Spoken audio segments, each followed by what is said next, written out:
Dragon Ball Multiverse is without a doubt the most popular, successful, and longest running Dragon Ball manga ever created. Developed by Gogeta Jr. and Sliger back in 2008, Dragon Ball Multiverse serves as an alternate sequel to Dragon Ball Z that ignores both GT and Super. This manga introduces the concept of a multiverse in Dragon Ball long before DBS did. However, unlike Super, which features 12 universes paired with each other, DBM's universes are parallel timelines where specific events played out differently. So each universe represents a what-if scenario. For example, what if Vegito never infused? What if Cell won? What if Kakarot never hit his head and stayed evil? The plot begins when Universe 18, which is our universe in this story, is invited to participate in a multiversal tournament. Here, we discover a roster of alternate versions of characters we know. This results in very interesting matchups like Vegito vs Broly, Oob vs Majin Buu, or Pan vs Kakarot, the evil version of Goku. This is by far the Dragon Ball fan manga with the most content. The tournament follows a single elimination style, and the authors take their time with each match, covering the origin stories of every alternate version while developing side stories. After 15 years and more than 2,500 pages, the tournament isn't over yet, and we've just entered the semi-finals. When you hear this, you can understand why the Tournament of Power was a battle royale instead of single matches. However, there is one major issue with DBM. The pacing. The authors take so many detours, covering side stories and unnecessary events that disrupt the flow and make it hard to stay immersed. I believe the best thing the creators can do is make a cut version, some sort of Dragon Ball Multiverse Kai, that trims the unnecessary content and focus solely on the tournament. This would be really effective given how minimal the impact of the side stories is on the main storyline. But even with these flaws, DBM is a fantastic story that blends nostalgia with fresh ideas, giving fans the chance to experience battles they could only dream of. That's what cemented it as one of the most popular Dragon Ball fan work, supported by one of the most dedicated fan bases in the community. I will put links in the description where you can read Dragon Ball Multiverse and all the other mangas we're gonna cover in this video, so you can check them out and support their creators. Also, I'm gonna try to rank every story in a tier list, and Dragon Ball Multiverse goes in the good tier. Dragon Ball Zero, created by Toy Ball in the early 2000s, serves as a prequel to Dragon Ball and focuses on one of the most underrated characters, Raditz. This fan manga features great art and provides a deep dive into the Saiyan society, showcasing the early days of Raditz as a planet conqueror and how he met Nappa and Vegeta. The story is Toy Ball's own version of a Dragon Ball Minus, years before Akira Toriyama had the idea to make it. Toy Ball attempts to stay loyal to the information available at the time and even tries to canonize characters like Turles. Unfortunately, this story was cut short because the author saw an opportunity to work on another project midway through Dragon Ball Zero.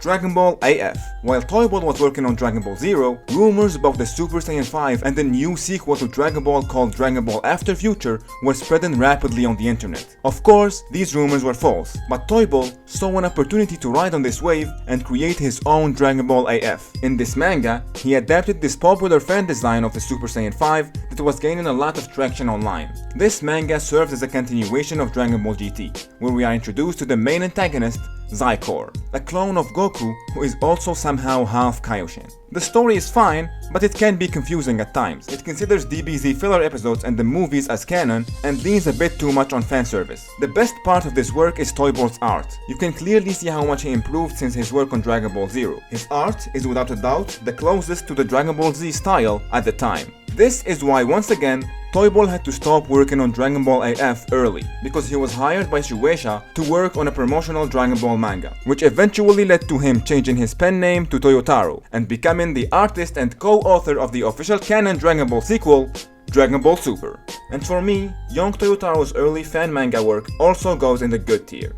In reality, Toyotaro wasn't the only one who had the idea to ride on the Dragon Ball AF rumor hype. Another author, named 𝐬𝐭𝐸𝐸𝐸, had the same idea. And if you're a fan of Dragon Ball GT, 𝐬𝐭𝐸𝐸𝐸's version of Dragon Ball AF is the best continuation you can get for the story. GG's fan manga has 3 sagas. The first introduces 𝐬𝐮𝐩𝐸𝐸, Frieza's son who's finally woke up from his frozen state. It even gives a small origin story for Frieza's race, which I find really cool. And if you don't like how Gohan is treated in modern Dragon Ball, 𝐬𝐭𝐸𝐸𝐸's AF has one of the best versions of Gohan ever. Without spoiling too much, Gohan is the first one to achieve the Super Saiyan 5 and is pretty much the hero of the story, since Goku doesn't return until the climax of the final saga, which is something I really like about this manga. The author doesn't fall into the trap of bringing Goku back right away, which gives the other characters time to develop. For example, example, the second saga brings the demons from the demon realm as antagonists, with Goten, Trunks and 𝐬𝐻 stepping up to protect the Earth. The story emphasizes on passing the mantle to the next generation, a theme strongly present in Dragon Ball Z, but often overlooked in modern Dragon Ball content. Unlike Toyotaro's AF, 𝐬𝐭𝐸𝐸's version respects the canon much more, though it does consider the events of Dragon Ball Battle of Gods canon, which is a little odd since this is supposed to be a continuation of GT. Apart from that, everything makes sense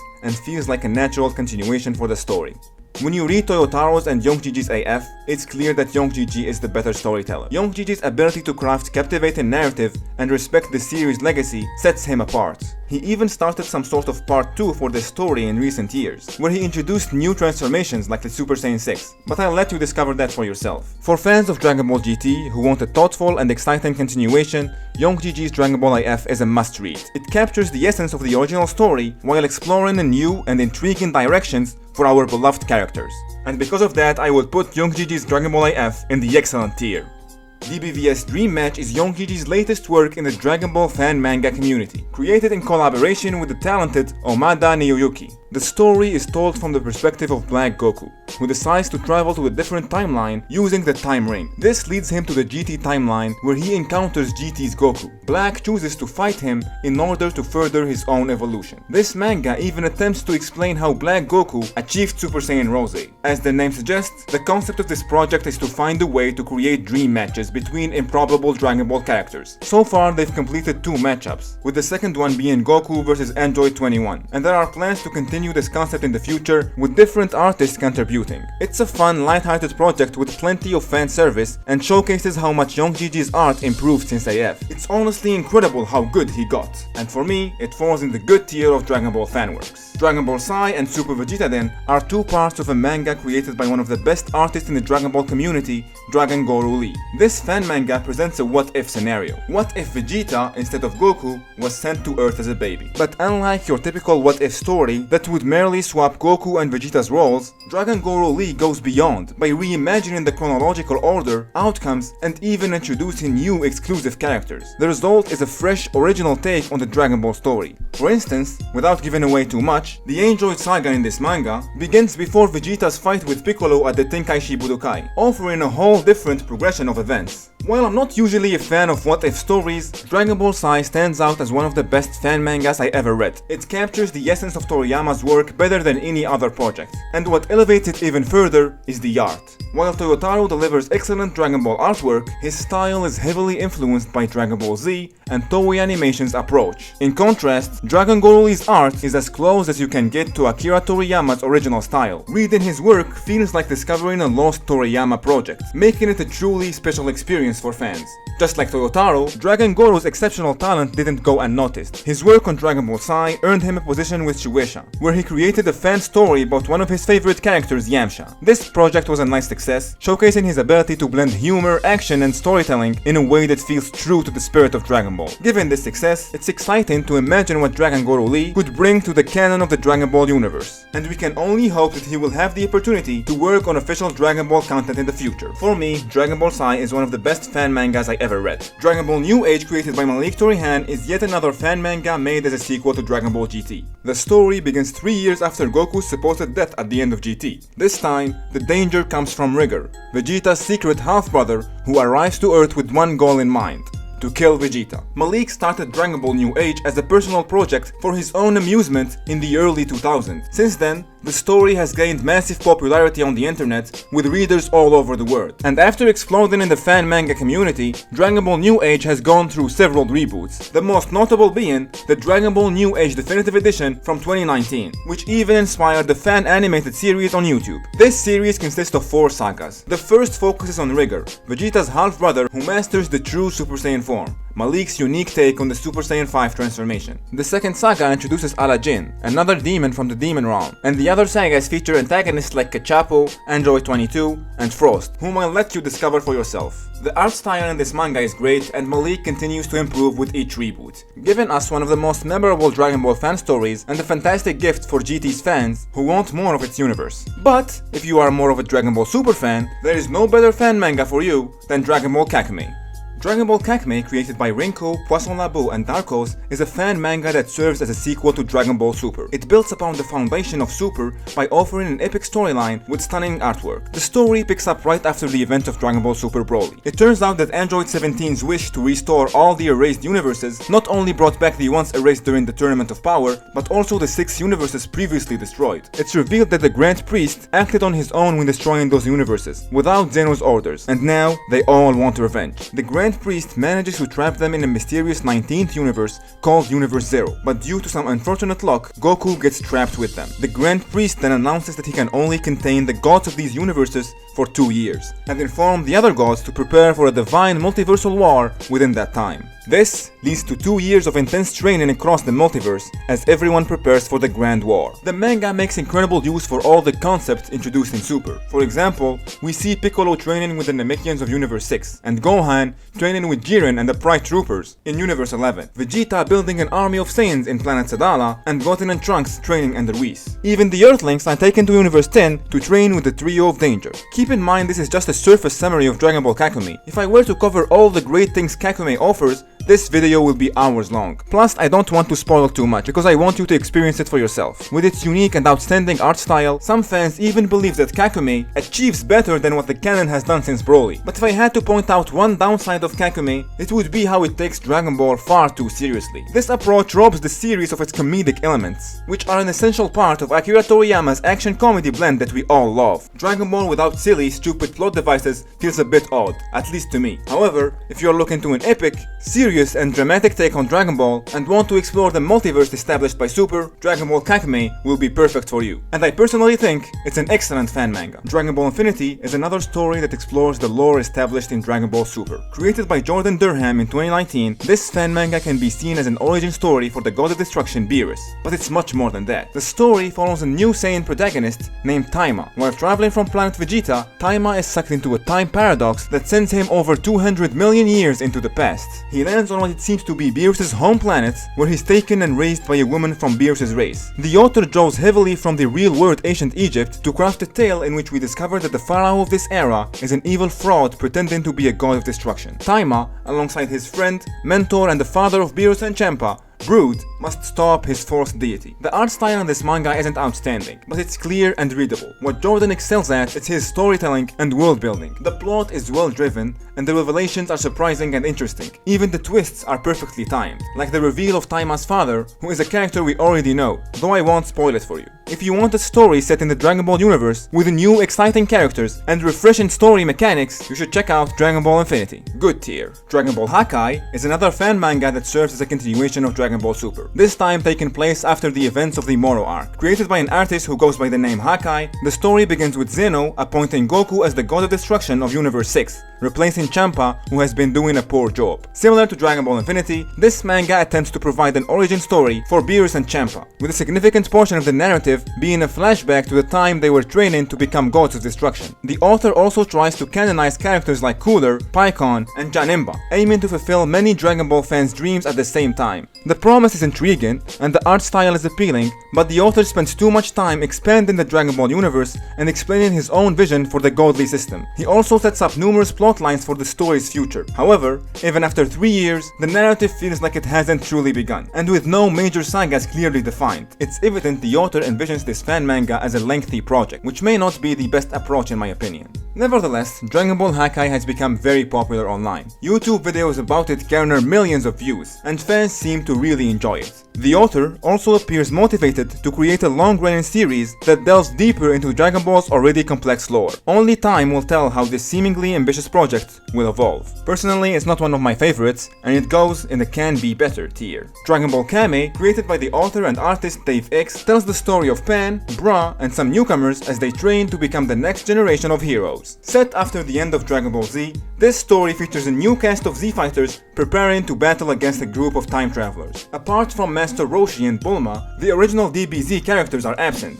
as they are said to be off-world. Goku reportedly instructed Pan to train with Master Roshi, and Bulma to prepare the new generation of fighters. The story and art style in this manga are really wholesome, clearly reflecting on the author's love for OG Dragon Ball. DBVS successfully recreates the nostalgic vibes of Dragon Ball through the perspective of the next generation. The absence of Goku and the others allows the audience to rediscover the world of Dragon Ball through the eyes of these fresh characters. One of the standout aspects of this manga is the humor. DBVS has an incredible talent to recreate Toriyama's stupid comedic tone, even incorporating other Toriyama characters like Arale and Dr. Slump. Also, the original characters in this story are very fun and likable, making you genuinely want them to succeed in becoming the new heroes of Dragon Ball. This fan manga celebrates an often overlooked side of Dragon Ball, its fun, light-hearted, and adventurous spirit. If that's what you love about Dragon Ball, then like me, this will undoubtedly become one of your favorite Dragon Ball fan mangas. Easy best tier.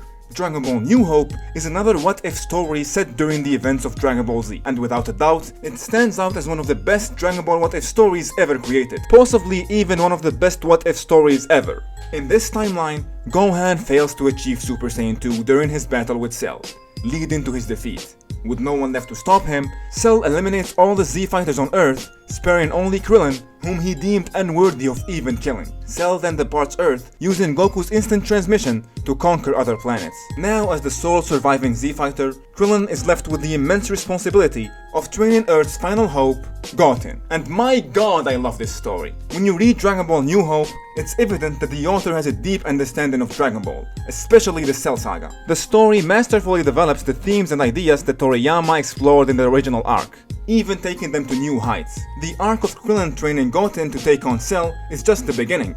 The manga expands with an arc set in the future timeline, featuring future Gohan as the protagonist, and even ventures into the other world to see what Goku and the others are up to. And every storyline connects seamlessly and makes sense, without any plot conveniences often found in what-if stories. On top of its appealing narrative, New Hope's art is heavily inspired by Toei Animation's iconic work during the Cell Saga. The designs and visual storytelling feels authentic, adding to the sense that this could almost be canon. Whether you like fan-made content or not, if you like Dragon Ball, you owe it to yourself to read this story. It genuinely feels like it belongs in the Dragon Ball universe. And of course, the way it treats my favorite character Krillin is the cherry on top. So for that alone, Dragon Ball New Hope deserves a tier created only for it, canon in my head, because at least for me, this story happens in a canon alternate timeline. Dragon Ball EX is another lesser known fan manga that picks up after the events of Dragon Ball GT. It pairs 𝐬𝐭 and Vegeta, arguably one of the most unexpected duos, at the forefront of its story. The plot kicks off with Vegeta and 𝐬𝐭